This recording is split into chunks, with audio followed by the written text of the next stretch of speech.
we'll do today is go through your tarot and astrology using the Smith-Waite deck on my website. There are some links in the live chat box on the right-hand side of your screen.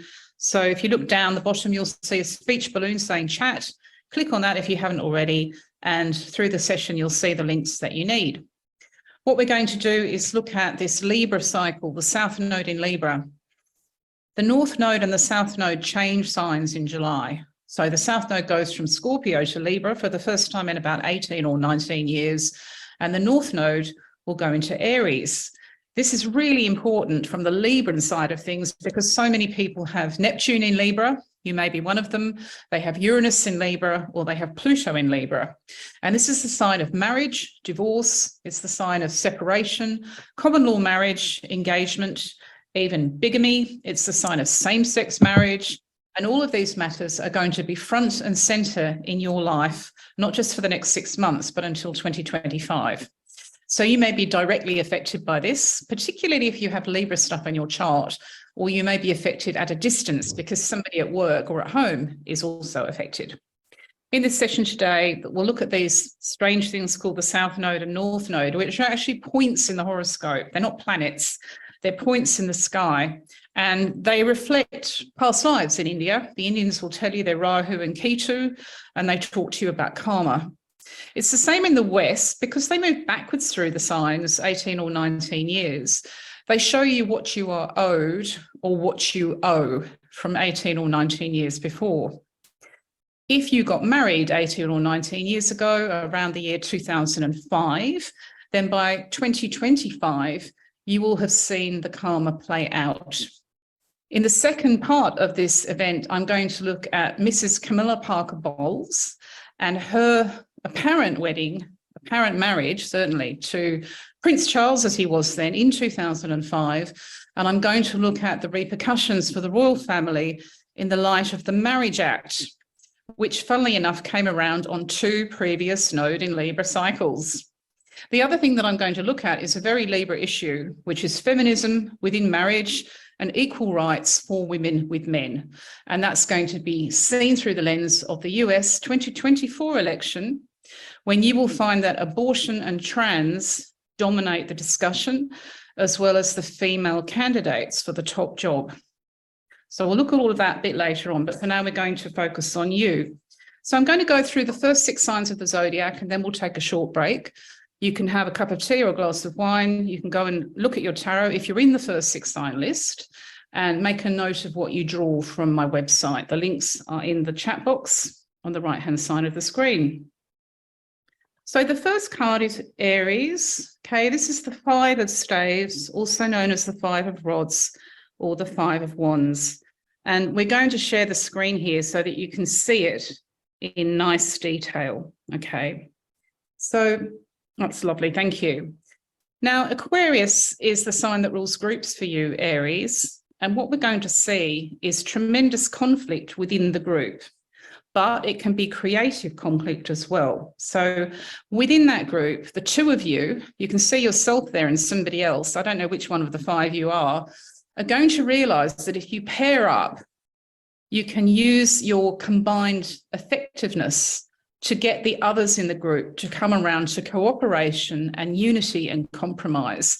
Now, this could be anything from a political party to a band, to a ukulele orchestra, to a mumsnet group. But it's really important because Pluto is going into Aquarius and your group zone for the next 20 years from 2024. So you have power here. You have potential people power that could result in the most incredible period of construction, building and teamwork. But as you can see from this, the problem is the lack of organisation, method, order and cooperation. You can see somebody there who looks a bit like a lead singer, okay, right on the far left of the card. That is a classic problem when you've got the North Node going through Aries, which is your sign, obviously, but it's also the sign of me, okay? It's all about me. I am a really good lead singer. I am the captain of the team. I am. But you've got all the other people as well to deal with. So as an Aries, you know this stuff backwards. And one of your great challenges, but also your great rewards, I think, over the next 6 months is to make sure that you set aside your own need to compete with people who try to be louder than you, okay? And to make sure that you find the person who is your ally within the group, and the pair of you start the ball rolling. It may be that 2 of the 5 begin things and another 2 in the 5 then carry it on. But one way or another, you should be able to get yourselves to a point where you can be cohesive and united and set about building whatever it is that you think is going to be so empowering for you over the next 20 years of your life, because Pluto will be in Aquarius that long. I think one of the issues for you with the Libra node as well is the natural need to fight, okay? Because Libra is about fighting as much as it is uniting. It's about separation as much as it is about marriage or partnership. So all your instincts as an Aries will be to push and push hard and push back. And this is very much about words. It's not about action. It's actually about what you're saying online and what you're talking about together, because the staves or the rods or the wands are always about words. So you need to master that really and tell yourself that, you know, the sky's not going to fall if you don't roll your sleeves up and get stuck in. It may go against all your instincts, but you're never going to get this group working as it should and producing the rewards that it could if you succumb to your North Node in Aries cycle instincts. It's not all about you any more than it's all about the other person in the group who thinks it's all about them. So this will take a little bit of psychology and a little bit of mind reading, perhaps, a lot of tolerance. But the magic trick, as I've said, is to partner up with somebody in this group that you feel some sort of similarity with, some sort of common ground. So when you look at the cards psychically, and I recommend that you take a screenshot of this if you can, the 5 of staves, rods or wands in the Smith-Waite Tarot deck and no other shows you very clearly people that you may be able to recognize within an existing group. It may be that you have somebody, for example, who likes to wear different clothes from everybody else. And that may be the person wearing the polka dot tunic, okay? And it may be that you've spotted somebody that's always just a bit confused about what everybody else is doing. And that's the person in the hat in the center of the card. This may even be you. But working with active imagination with this card, it should be possible for you as an Aries to sort this out and make it happen. And it would be a shame if you didn't, because the potential is so massive. Okay, let's have a look at Taurus next. So the card that I've got for Taurus is the 10 of Swords, and you can see it there on the screen. Take a good look at that if you are a Taurus and sit with it for a minute or two. Okay, at first sight, it looks like some sort of Shakespearean act, doesn't it? Isn't this some sort of Shakespearean drama unfolding? One person has been stabbed in the back numerous times by 10 swords. Usually it's you or the group, okay? So it may be you who is one of a group who feels that somebody has to be got rid of, not necessarily, of course, by being stabbed in the back, but certainly by being ousted or finished off. But the joke of it is that this person is not finished at all. As you can see from the clasped fingers on the ground, they're very much trusting to luck and maybe a new opportunity to come back to life. So even though this looks like it's the end for somebody that the group is against or the group has rejected or ousted, it's not. This person will rise again and the group will be different. If it is you who is destined to not be in the group or even totally rejected from it, then you go it alone and you walk away. You can see that on the horizon of the card, the dark skies are clearing, the horizon is lightening up, and what you've got there is a really brilliant future. At the same time, if you are in the group and you've absolutely had to eliminate somebody from that group or somebody who is against your group, then it's very important that you understand this affects you as much as it does them. All the swords in this card are about the 11th house of your solar chart, and your 11th house is ruled by Pisces. And for the first time in a very long time, Saturn and Neptune are in Pisces, Taurus, in your 11th house of the hive mind, peer group pressure, solidarity, groups, teams, and clubs. This is where we find friends and it's where we find allies. It's also where we find people on Facebook or people in other internet groups. And the internet can be pretty swift. It takes just minutes sometimes for things to reach a denouement. And that's what we're going to see here. And again, as I said to Aries, who you may be involved with, by the way, it may be a political party, it could be a ukulele orchestra, it may be Mumsnet, it could be your football team, maybe it's just your social media, but it's decisive. And the Aries Libra side of the nodal equation is very much about the fight. I mentioned to Aries themselves that the Aries node is about the conflict or the duel. That's what Aries does. It's about attacking. It's ruled by Mars, the god of war. So there's something about this situation that says only action will do. Enough talk, enough muttering, push has to come to shove, and something or somebody has to be finished off.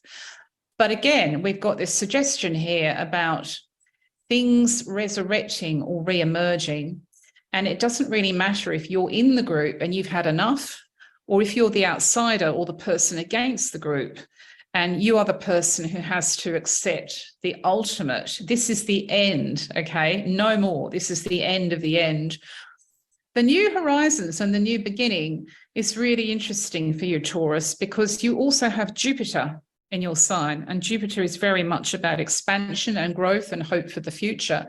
So no matter whether you feel that the group has to regroup and start again, or whether you feel you've had enough of other people and you need to go it alone, if you look at the fingers again on the ground, they're almost doing this.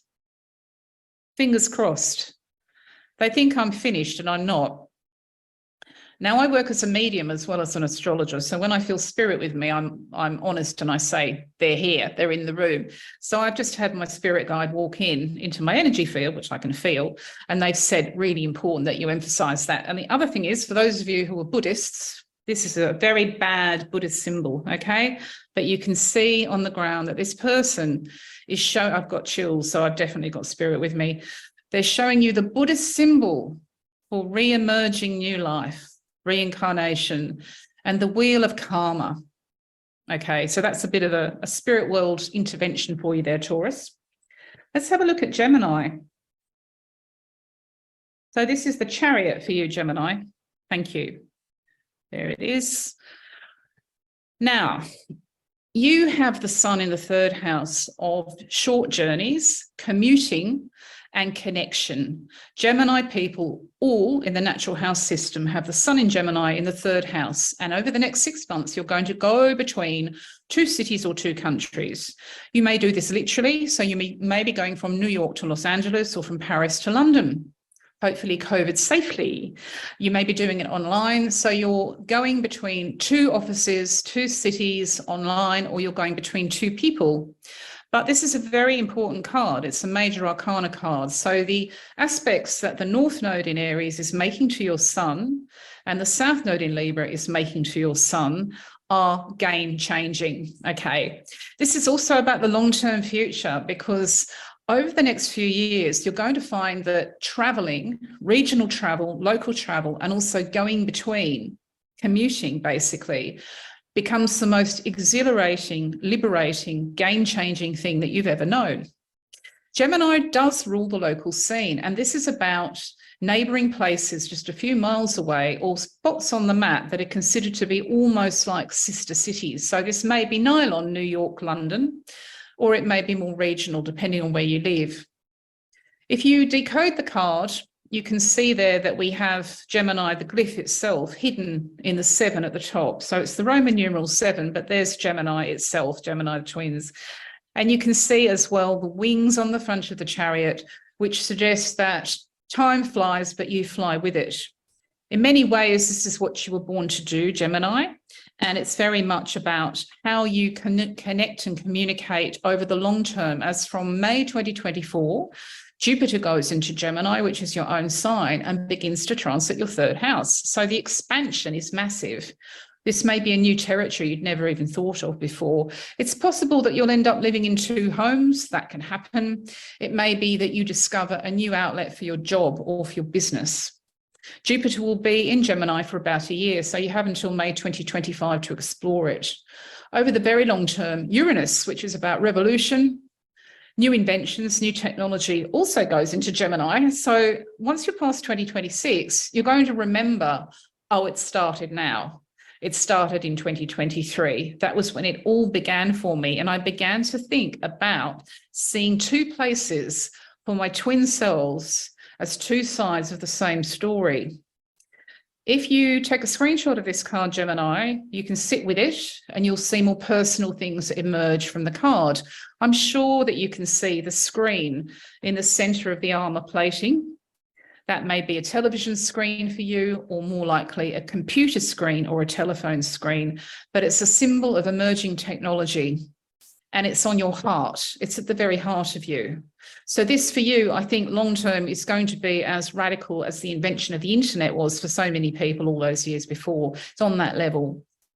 The other thing to say about this is just what's in front of your face. The chariot is actually about the vehicle. So this is about the car, it's about the bus or the coach, it's about the bicycle, the electric bike, it's about things that haven't been invented yet. And I think you're going to be an early uptaker. Okay. Let's have a look at the next card, which is for Cancer, and this is the Magician.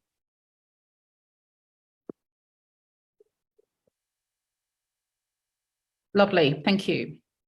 I like the way we're getting blue squiggles on the screen, or have I dropped some cotton on my computer? No, it's blue squiggles. Okay, so, gee, I mean, what can I say? You'd hope for this, really. This is about the most extraordinary knowledge exchange. It is about your success. It is about teaching and being taught. So if you are a teacher or a tutor or a professor, or you do this in a less formal way, so you may be on YouTube, you may be an influencer, this is going to be a landmark period for you when you're almost channeling the information and bringing it through. This Magician card is unusual. You hardly ever see it in the tarot. You are also going through this really unusual North Node cycle of Aries in your 10th house of achievement, ambition, position, and mission.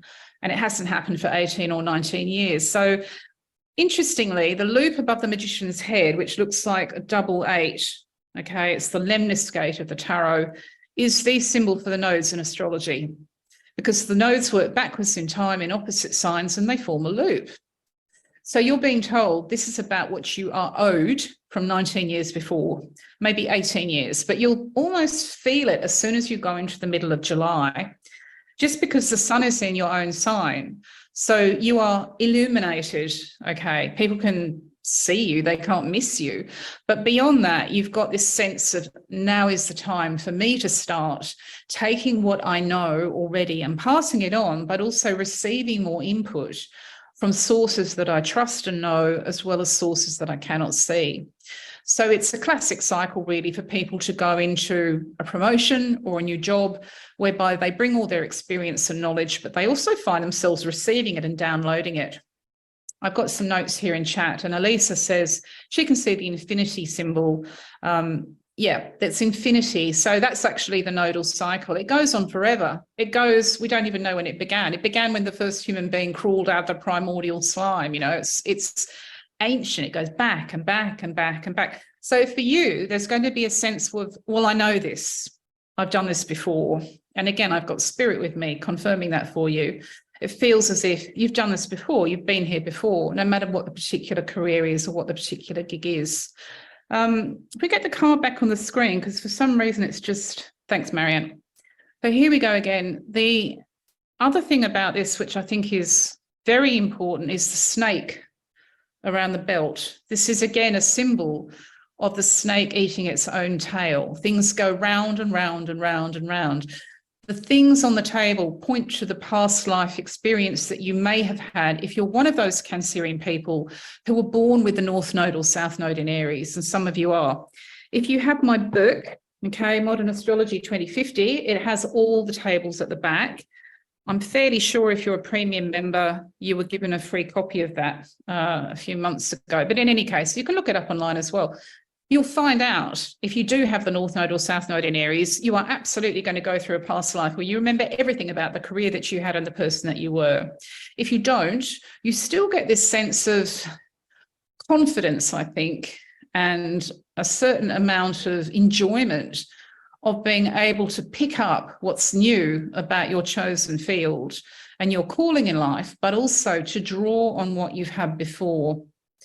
There's a lot you can do with this card. It's called Magic, the Magician. It's not really magic. It's just about being able to use the money. You can see the coin on the table, the emotional relationship with other people, that's the cup, the stave on the table, the words, and the sword, the action. You bring all those together and you do so much more than teach or guide or mentor or tutor. You actually change your own life and the lives of the people around you. The Magician is one of those cards that I think deserves probably more time to talk about, but I'll leave it to you to take a screenshot. And you should also, when you're interpreting it for yourself, be looking at the flowers at the bottom of the card and also at the top of the card too. Okay, thank you for that one. We'll go on to Leo now and Temperance.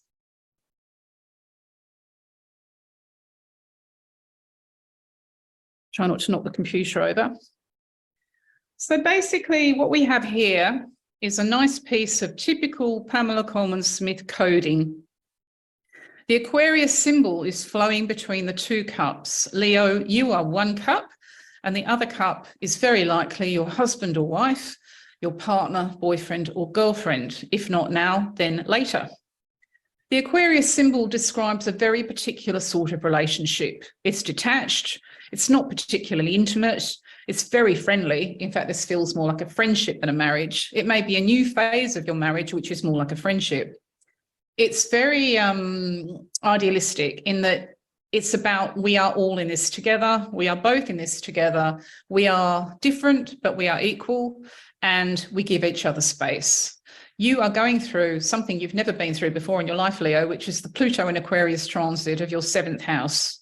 And you've had a taste of it in March and April and May, and you're going to get it back next year, and it will be with you for 20 years. So something about this relationship between yourself and your partner, be it a professional partner or a romantic partner, is also potentially quite long-term. It's important also to understand that this is the gift that goes on giving. This is the cup that is replenished. So there is no sense here of either cup ever running out of water.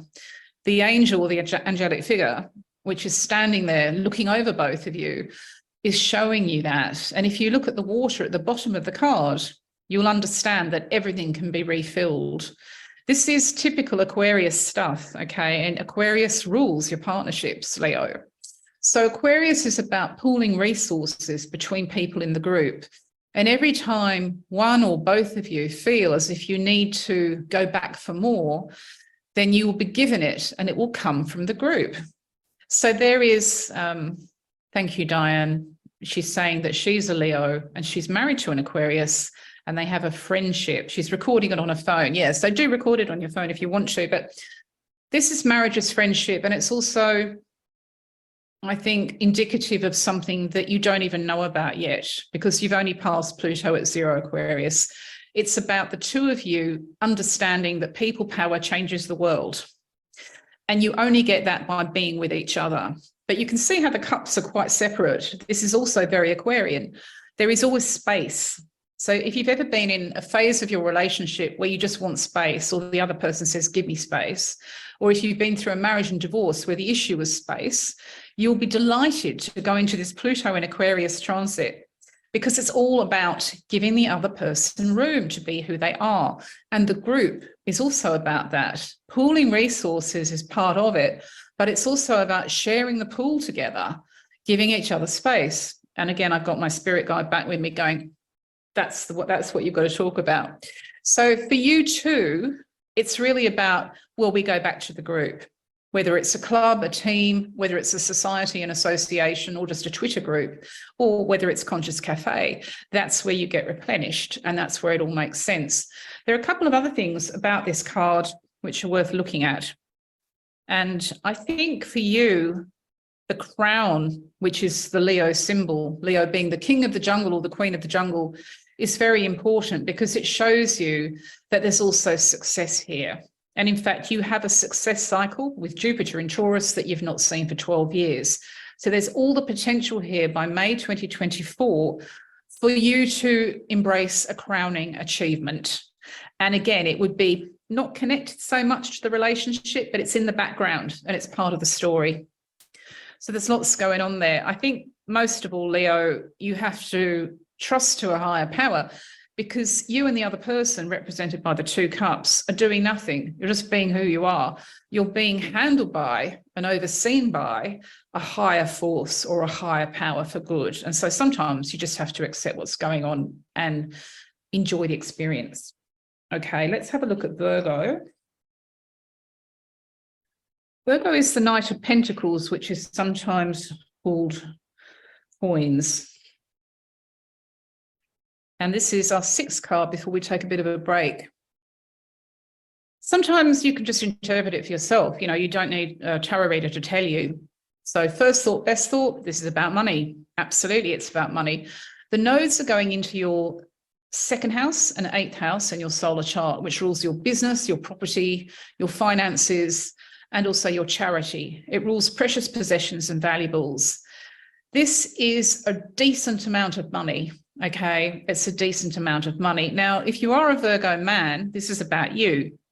This may be Prince Harry with his next book behind him, looking for an advance. You can see a book just behind the knight's back there. Or it may be you, if you're a Virgo woman, dealing with a man, and that's not a copy of Spare 2. That's a copy of his bank book or his ledger or his checkbook. And he wants to talk to you about, what are we going to do with the money? What am I going to get bang for my buck?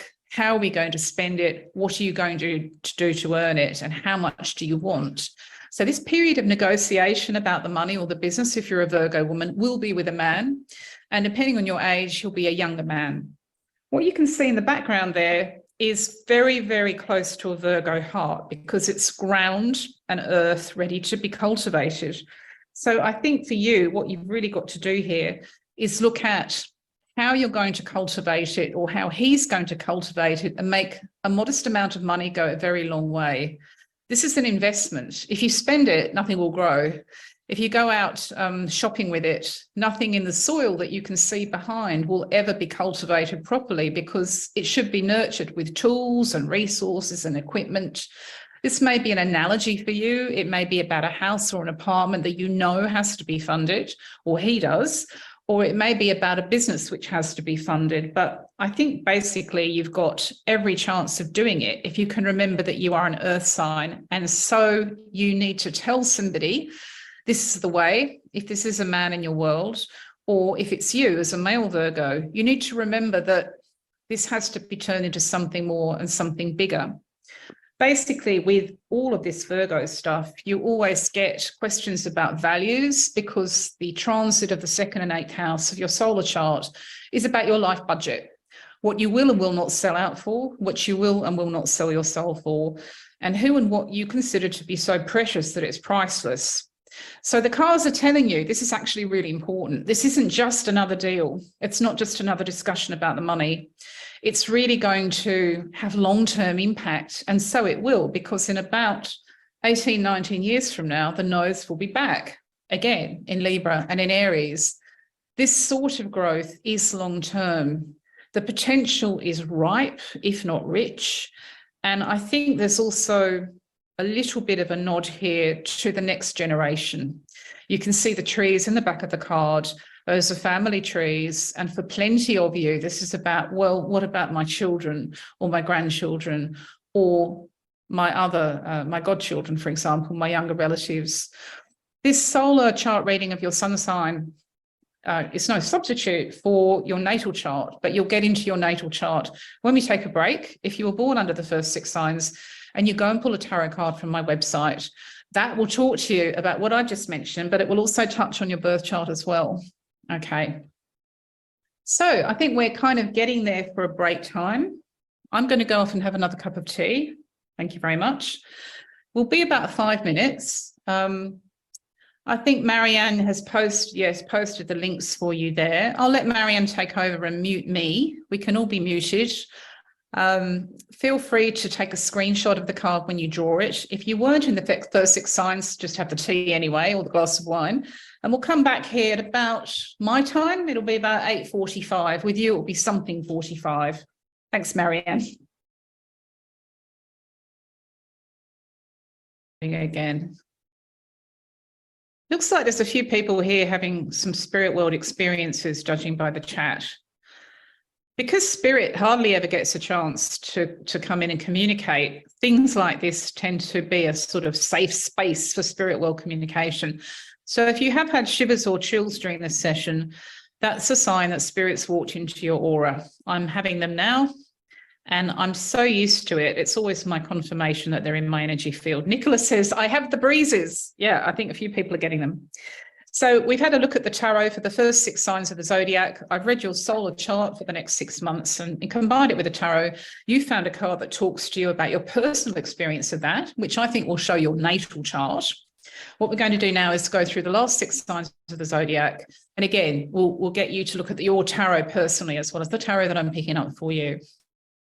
So we'll go to Libra, which is the Fool in the tarot for this session. It's a very, very important card in the tarot, just because it's about the big leap forward. And lots of you are going to emigrate, relocate, or move, okay, in the next 6 months. The other classic sign for you is to receive the traveler or the migrant. And this is really what's happening in your chart in the 9th house, which is all about the sign of Gemini for you. Jupiter, which is a symbol of growth, expansion, optimism, and hope for the future, goes into Gemini, which rules foreigners and foreign countries from May 2024. And after that, it will be followed by Uranus. So this isn't just about the end of this year. This is about the future. And this is also very much about people coming to you as much as it is about you deciding that you found somewhere else to be. And it may be another country, or it may be somewhere that is foreign to you, even though it's in your own country. It's usually abroad.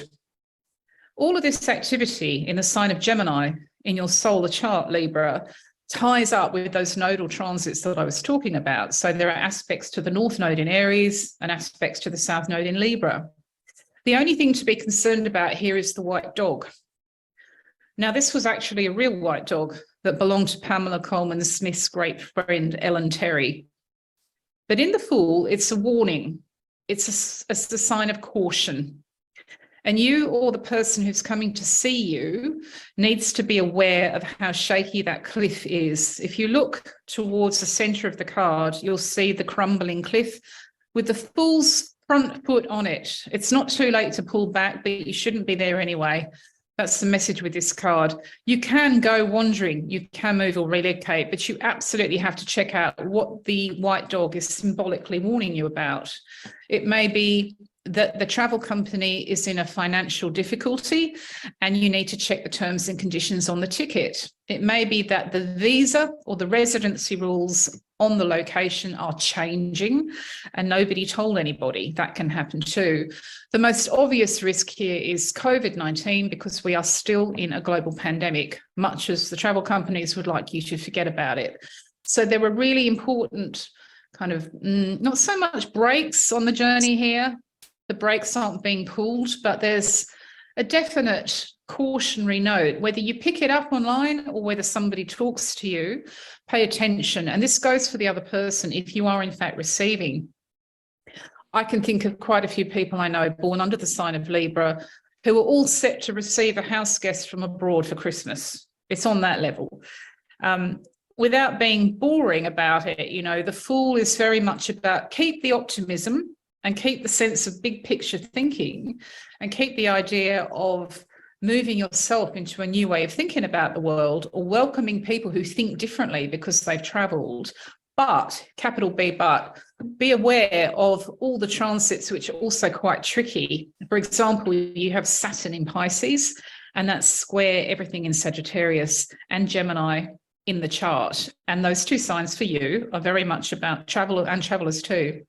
So it's worth paying attention to. There are any number of ways that the Fool could go. The Fool does not have to fall off the cliff.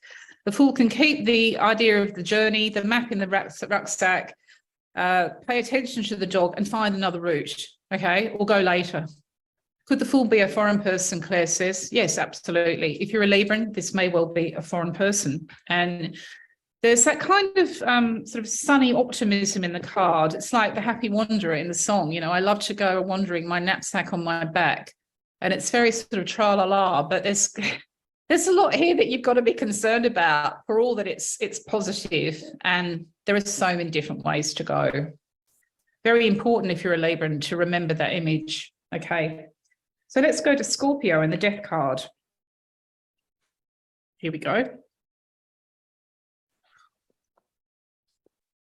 This is the card that needs explanation for people who are new to the tarot.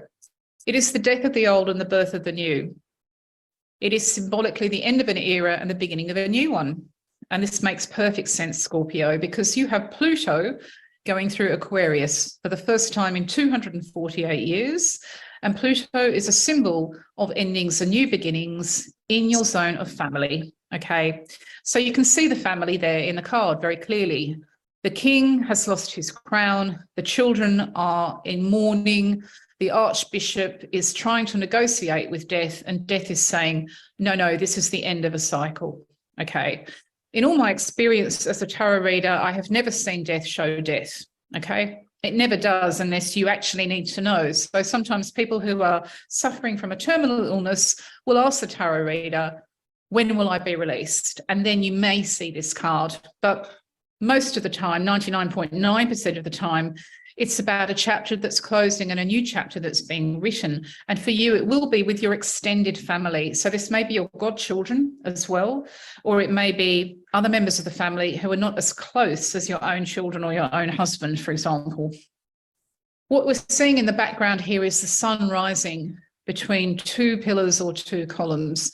And that's a clear symbol of hope for the future and the new beginning to come. But the trick with this card and your family, your extended family, is to understand that you have to let time pass. There's no point in trying to rush these things. You are an emotional water sign. You are ruled by Pluto anyway, and everything has to be felt very deeply and intensely. That takes time. You can't just try and race towards the future, even though the future looks like a brilliant brand new beginning for you.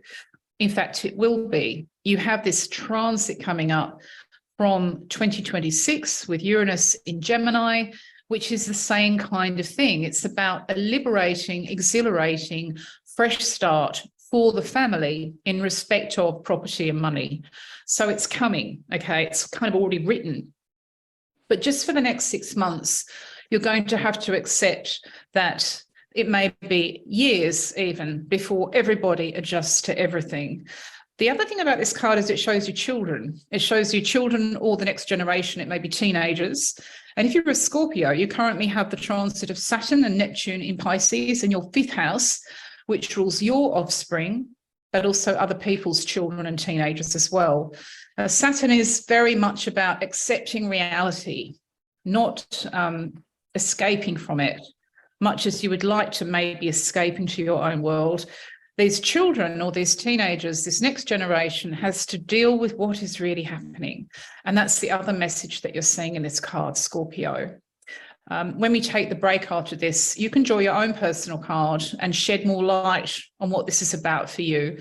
But the most important thing to take away is that time is of the essence. And if you look at the boat, you can see the river of time in the middle of the card. If you look at the boat sailing on the far left of the card, you'll understand this is a journey. That's really what it is. Okay, let's have a look at Sagittarius and the Queen of Coins.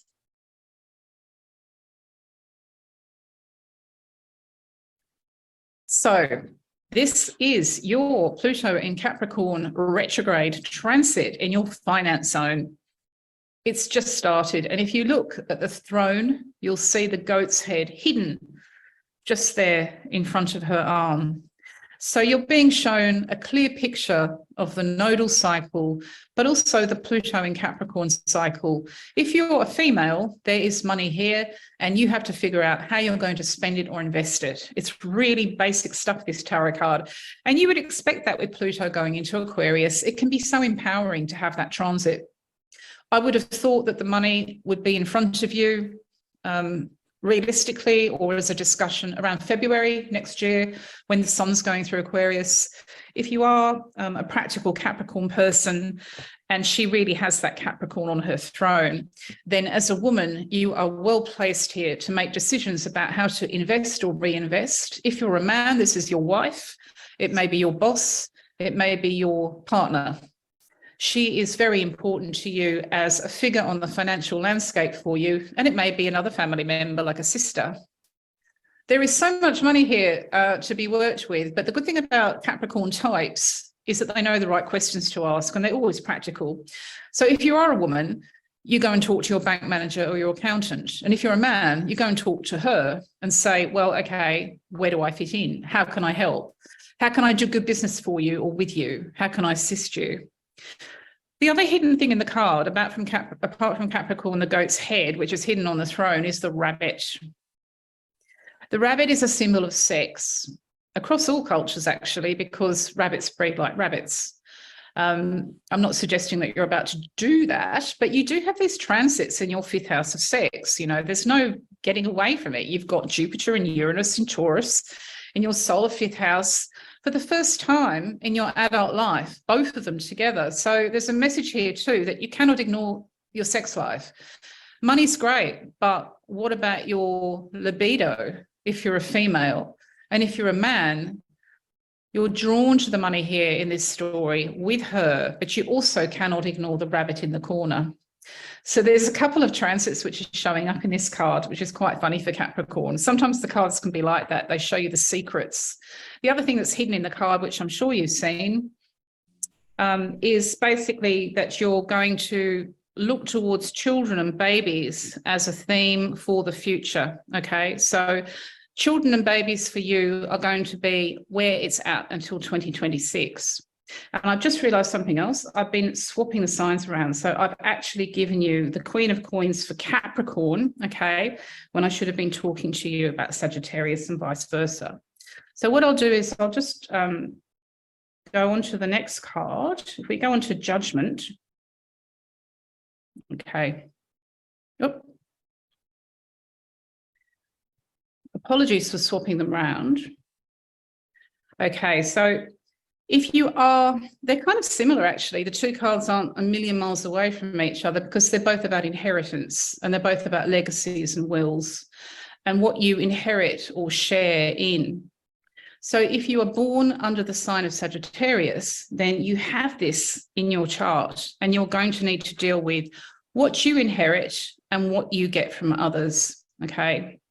If you're a Capricorn person, then it's very much about the money and how to spend it, okay? But also attending to the needs that you have in terms of your sex life and your love life. And if you are born under the sign of Sagittarius, then you need to look at the legacy or the will or the inheritance that has been passed on to you already or may be passed on to you in the next 6 months. So they're basically going to have this kind of double transit that we're seeing with the two sides of the card showing up in your horoscope, talking to you about what happens to them also happens to you. So those in spirit are going to go through a change in their situation and evolve, which also affects you. And it goes beyond money, as all these things do. So it's going to be what you value beyond the price of being precious or priceless.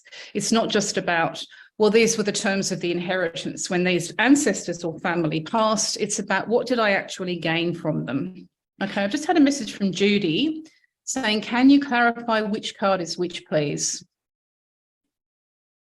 Okay, I'm not sure what you mean.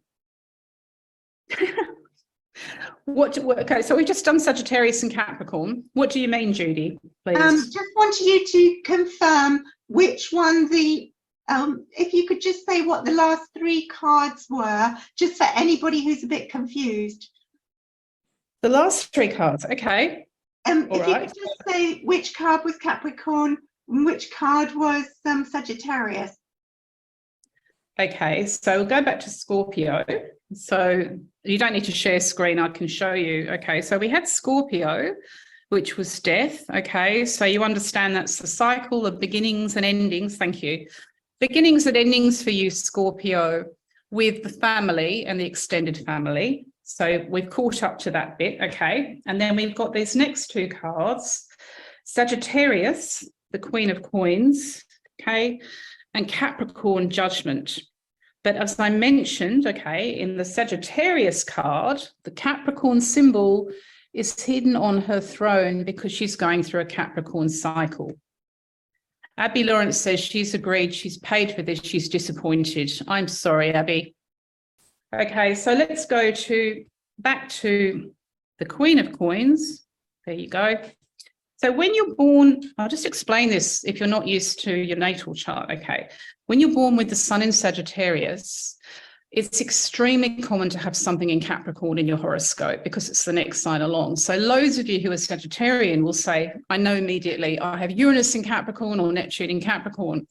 And in common with all of Pamela's cards, you can see it hidden in the throne. The other thing that's happening to you as a Sagittarius is you have Pluto going through Capricorn, and that is the sign that rules your money. So for you, Abby, if you are a Sagittarian, and for other people born under your sign, there is an enormous amount of money here to be worked with over the next 6 months. The two other coded things in your horoscope are the baby, hidden at the top of the card in the throne, and the rabbit down the corner. And this describes the sex life, okay, and the libido of this person, who is the Sagittarius woman going through a Capricorn transit, who may have Capricorn factors in her personal chart. If you're a man born under the sign of Sagittarius, then this is the woman in your world with whom you have to negotiate financially. So for you, you need to talk to her about what matters to her, because she is obviously going to spend with you, spend on you, or negotiate with you, okay? And without us running out of time, because I've got to get on to the other two signs, if we quickly go back, excuse me, to the Judgment card. Great.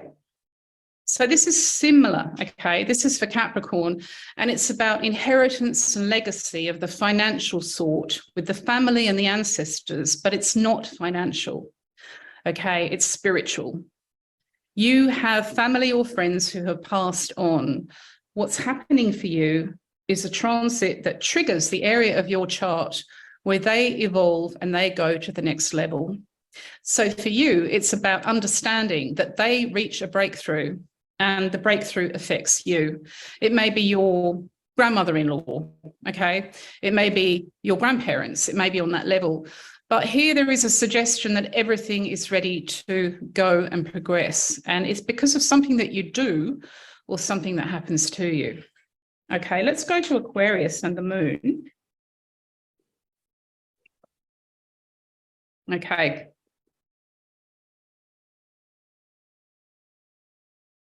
Again, this is one of those cards that will talk to you immediately if you're psychic Aquarian. Sometimes the cards don't need a lot of interpretation. This is really about you and the other side or your other half, and it is about a decision that you both have to make as the node goes into Libra, the sign of partnership, but also the sign of separation. And this applies even if you are divorced or separated, you still have a relationship with that person. It's more common for you to be involved with somebody here who is a partner on the basis of marriage or the partner on the basis of business. And what's going to happen as the nodes go through these two signs, Libra and Aries, is trigger decisions about whether you do it together or apart. Do you do the next stage of the journey separately, or do you join forces? Because you had two separate choices here. And this is shown by the nodes. So remember how the nodes are in opposite signs. The thing about this card is you might look at it and say, well, I don't see the paths. I can only see one path, and they either accept it or they don't. There are two work choices here in two locations, or there are two relationship choices based on two properties or two places on the map. And it may appear that you've got an A, B, or A or B choice, a binary choice, but in actual fact, you can go anyway. So you have some sort of lateral thinking maybe to use here about going the long way round and finding a way through the map, which is unique to you. The two of you do have time snapping at your heels. You can see that creature right behind the two dogs, which is a symbol of Scorpio in astrology, even though it's not actually a scorpion. And this relates to the financial and property side of your existence. You don't have all day to make up your minds. There's also a classic Aquarian disconnect between the two of you in that you're not connected. Okay, you're very good at giving each other space. There may be an awful lot of space between you for whatever reason, but there's a kind of failure of intimate or close connection to understand the more complex issues between you, which are going to help you decide how you're going to do this thing. So over the next 6 months, you don't have an awful lot of time, but what you maybe should be doing, a couple of things: watch the moon cycles in your horoscope, because that's a big clue anyway. But also look at alternative lateral ways to think about the 2 ways that you could go, or even the 3 or 4 ways.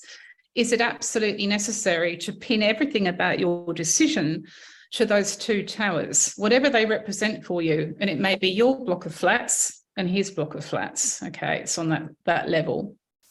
There's more to say about this card. With the group, I think particularly, there's a group here. You can see all these little scattered yellow patches, okay? The groups are really where it's at for Aquarians, and you do have the sun in the 11th house natally, which is the zone of groups. So you're being distracted by the group or the wider network of people, but actually what the card is telling you is you should be talking to each other, okay? Let's go to Pisces, which is the last card, the 8 of coins. Okay, and again, this is kind of what it says on the packet. You don't have to be a trained professional tarot reader to understand that this is working hard for the money. And you will be. It's really about productivity. And you can do this with whether it's charity, or whether it's working for yourself or working for somebody else.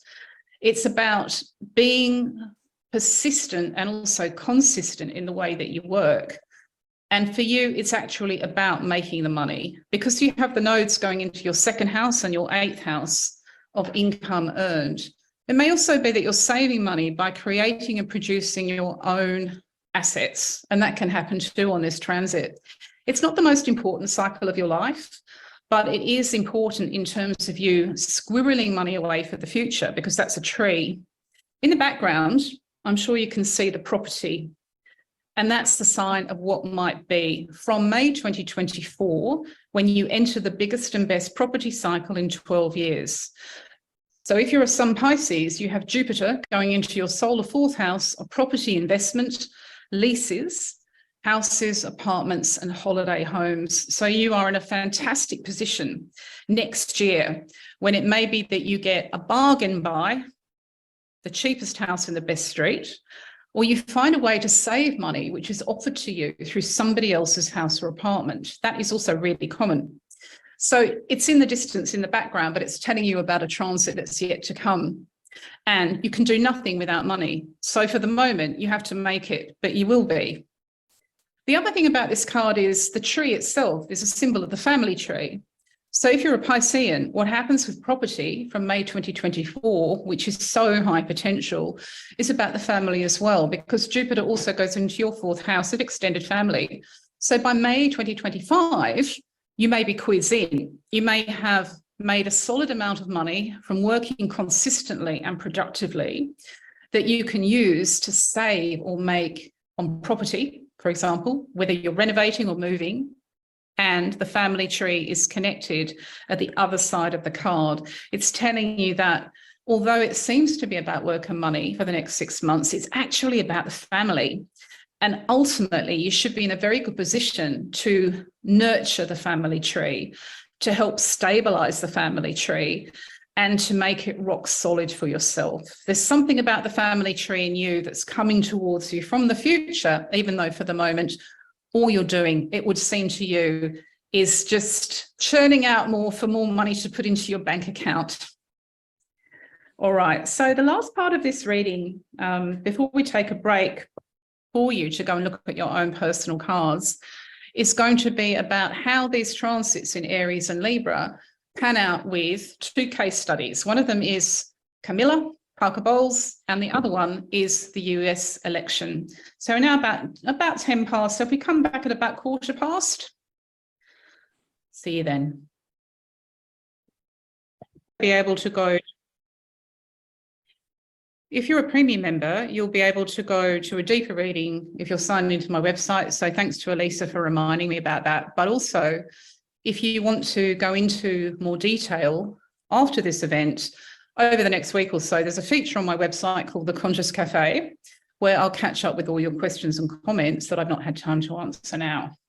So all being well, as if people are drifting back in, you've found yourself a card which will add to or illuminate the tarot card reading that I've given you. Usually these cards talk about your personal chart, but it may have something more to say about the first card that you got as well. The tarot is not instant, so it takes time sometimes for you to recognize who the card is talking about to you and what's going to happen. We've been chatting a bit about how Libra is the sign that dominates the next 6 months. The South Node going through Libra is historic, and it's about marriage and divorce.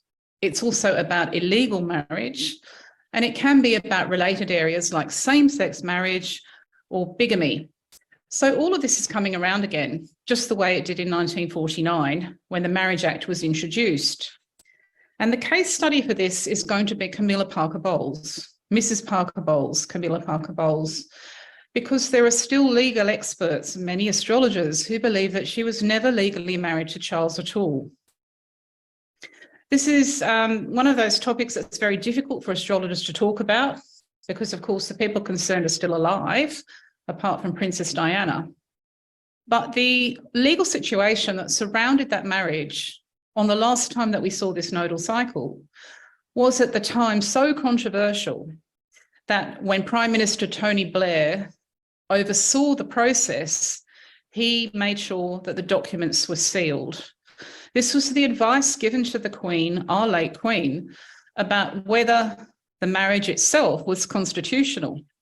Because of this thing called the 1949 Marriage Act, when we also had the South Node in Libra, no member of the royal family can marry outside the Anglican Church. They can't marry in a civil service, civil ceremony. And Charles and Camilla were famously married in what was basically the town hall. There were 4 other couples after them, and one of them wore a tiara as a joke. The Queen did not attend. It was later reported that she had bypassed that because she was more mindful, I think, of her role as the head of the Church of England than she was of mother. One of those classic conundrums. The legal advice was sealed. We're not allowed to know who gave their 4 opinions. We don't know the identity of the experts, and it won't be opened until Charles is dead. So there is a big question mark, typical of Libra and this cycle, hanging over. Was it actually a marriage or was it not? And some of the highest authorities in the United Kingdom, be they constitutional or legal, have come right out and said it may never have happened at all. Now, where that leaves the coronation and where it leaves the line of succession is something that astrologers have also picked up on, because ever since Charles was a small child, astrologers, including Charles Carter, have predicted that he would not rule, that he may abdicate, for example. Others have said that it simply wouldn't come to pass. Mario Reading, who is a Nostradamus author who predicted the year that our Queen would pass away, said that Charles and Camilla will not come to rulership. They will be rejected by the people. What appeared to be a coronation then may not be a coronation at all. And that would be typical of the eclipse which fell the day before the ceremony. We're not actually going to know the truth about anything until those legal papers are unsealed. People have tried to get to them through the Freedom of Information Act and got nowhere. So we don't know what they said. The Queen does, and perhaps Charles and Camilla do. But the other side of the coin, quite apart from the Church of England, is the Roman Catholic Church. And despite all the millions of words written about Camilla and her first husband, Andrew, there is no evidence that the marriage was ever annulled at all. The Roman Catholic Church doesn't recognise divorce. Annulment is the only path available to you. But we have one historian, an expert at the BBC, and another Roman Catholic priest in the Catholic media, both telling us that there's no evidence that an annulment ever happened. So if you want to look for South Node in Libra complication, you've got it. And the other big South Node in Libra complication for us is the US election. So although the situation with Camilla will be played out from July 2023 right through 24 into early 25, what we're also looking at here is the American election for the president and the vice president, which comes along on an election day dominated by Libra and Scorpio. Usually these elections are fought on the economy, and maybe that's what people will pay lip service to, but the horoscope suggests this is going to be about all the issues that are currently inflaming the internet. So abortion is at the top of the list, but so is trans. Whenever you get Libra, you get questions about what's equal, fair, and legal. You get questions about the two scales being balanced. And this election is going to be won or lost on the trans and abortion issue with undecided voters and even unregistered voters at the moment too young to vote. There's no point in talking about who will win. We don't have the charts. There is no reliable data for any of the candidates at the moment, apart from Kamala Harris. And of course, she is still vice president.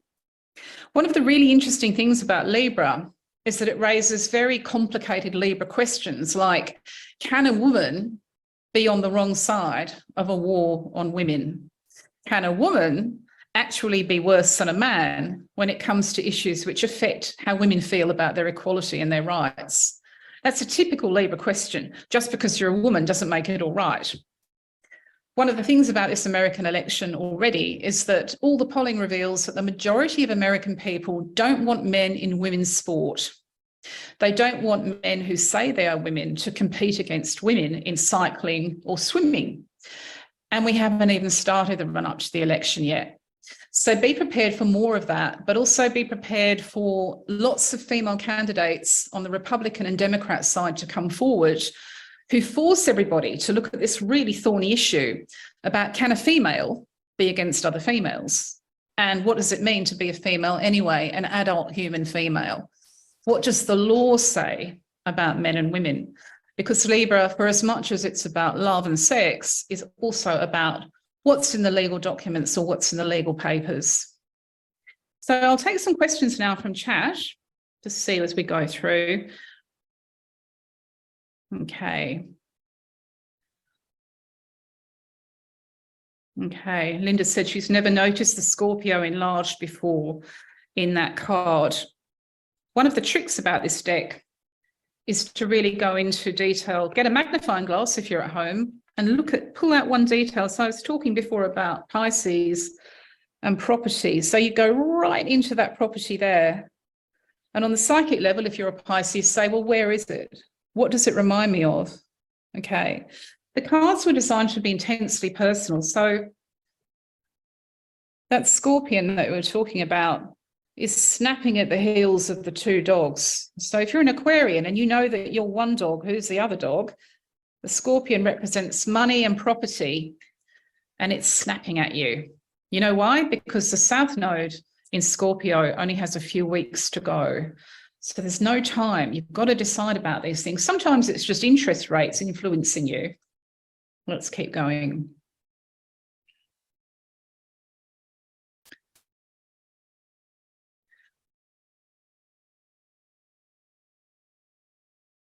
Okay, I usually skip stuff that's too personal because it involves your husband or your ex-husband or your boyfriend, and they're not here. Harry says, what do I see with Robert Kennedy and Tulsi Gabbard? The problem with American politicians is we don't have a birth time for them. And if you've got somebody like Donald Trump, then you get two birth dates just to make life more interesting. So Donald Trump has told the authorities he was a Cancerian as well as a Gemini. Kel Surprise. And honestly, when it comes to Robert Kennedy Jr. and Gabbard, we have the same problem. We don't have a level playing field because none of the candidates uniformly at the moment, the potential candidates, have equal data. There's patchy data, so we don't use it. We just don't use it. I think generally, without it being particularly Republican or Democrat, Most of my students at the Sun Sign School will tell you that the Democrats will win this election, and they'll win because Pluto is going into Aquarius. It's a sign of people power. Aquarius rules diversity, community, and equality. So when you have Pluto, power, going into a new sign, and 2024 is it, for about 20 years into the future, you tend to find that candidates who support alternatives and minorities do better. So that's the way that we're heading. And Kennedy, of course, is a prime candidate. The other thing that's working in Kennedy's favour is that he is against men in women's sport. Okay, that's incredibly important because Aquarius is about everybody sharing the space together. It's not about one minority taking over another person's space. It's about everybody agreeing to cooperate and give each other bags of room. So what he's talking about here is an issue that most Americans agree with him on, according to polling. Otherwise, we're going to end up with, I would have thought, an exclusively male American swimming Olympics team, all with their peni neatly tucked into their swimming costumes. That's really where this is going legally. If you take things to their logical conclusion with the law, when you're talking about this whole question of is a man a woman, should a man play on a women's team or compete against women, that's where it takes you legally, as many people have said. So really, with all of this Libra weather that we're going through, it's going to be trotting back to the experts. It's going to be about the barristers and the QCs in the United Kingdom. And in the United States, it's going to be about what does the law say and what has it always said? You're not going to get around it just by emotional arguments. And it doesn't matter if you're Republican or Democrat. Isabel said Nicola Sturgeon, yeah, she tripped over this same issue, to put it politely. Can we read the cards for our moon and rising sign? Well, you can do that later. Okay, I'm just flicking through these questions now. Okay, as with all these things, I mean, you can basically go into the tarot. I'll give you some tips and tricks to finish with. When you're drawing the tarot for yourself, you follow the steps. So you've had a card that goes with your solar chart reading, reflecting it, and you've drawn a card during the session to give you more on that. But as is always with the case with these things, you have personal questions. So you want to know, will I be married within 12 months? Will my boyfriend come back to me? All that kind of thing. Will I get out of debt? And we never discuss that in a public forum. Okay, but what you do is you shuffle physically or you shuffle mentally when you go to this deck on the website. Okay, and it takes as long as it takes. So these things cannot be rushed. You do it in silence, you do it with the door shut, and you have a notebook by your side so that you can write it down, or you get ready to take a screenshot. And when you've taken it, you put it in a folder and you make sure that it's not accessible to other people. Okay. Shuffling is what I'm doing now. Rather than waste a perfectly good reading, I might just draw a card as a general message to everybody who's at this event about this transit that we're going through.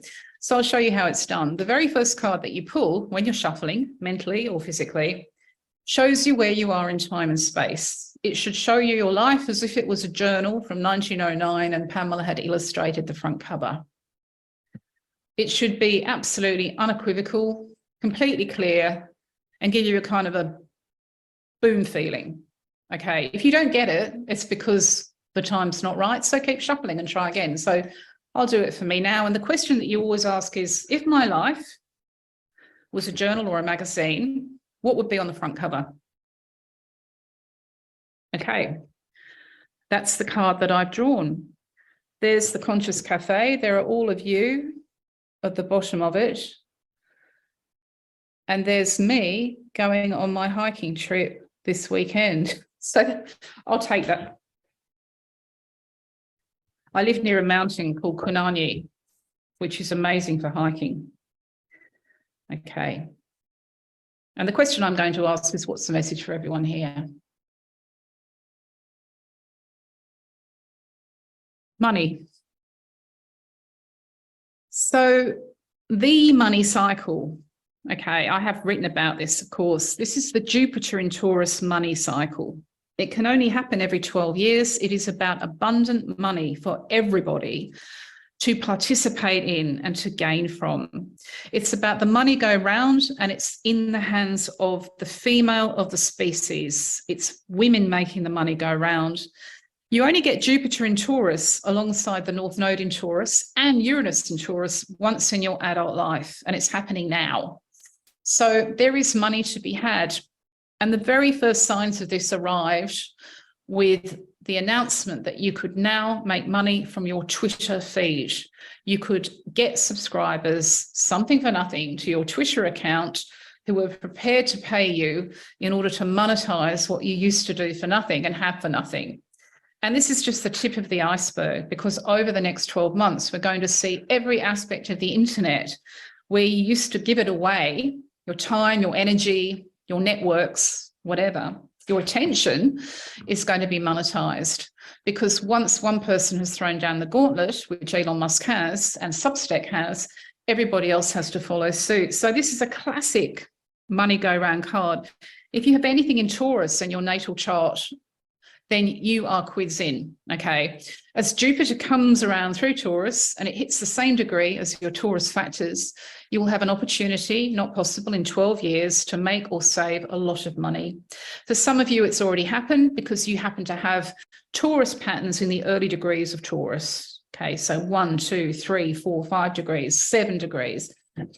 If you're yet to see the gains, then what you're really waiting for is Jupiter to come around to the later degrees of Taurus, closer to May 2024. This card is also about the environment, okay? This is a very green card. This woman is not necessarily a green, but she is deeply tied to nature and to animals. There's a snail. These things take time. And there is her falcon. There is the bird. So the double message here, and she's got grapes behind her, which I'm sure you can see. The double message is that if it's not environmentally conscious, then it's not worth having. But amazingly, you can actually have it all. You can have funding of in the environment, preservation and conservation, respect for nature, support for nature, and make money. You don't actually have to destroy everything in order to be rich. So we're going to see lots of entrepreneurs and business women coming forward with that message, a bit like Anita Roddick from The Body Shop. For those of you who knew her in the 70s or 80s, it was possible, in fact, to be a massive business success story and save the planet at the same time. So that's quite a hopeful card to end the session with. So as I've said, we're now just over time, aren't we? But you can go to my website to sort out any of this tarot astrology stuff. There's a lot more links there for the Camilla Parker Bowles mystery. And thank you very much for coming along. Thank you to everybody at the Conscious Cafe, all you members, and thank you for hosting it.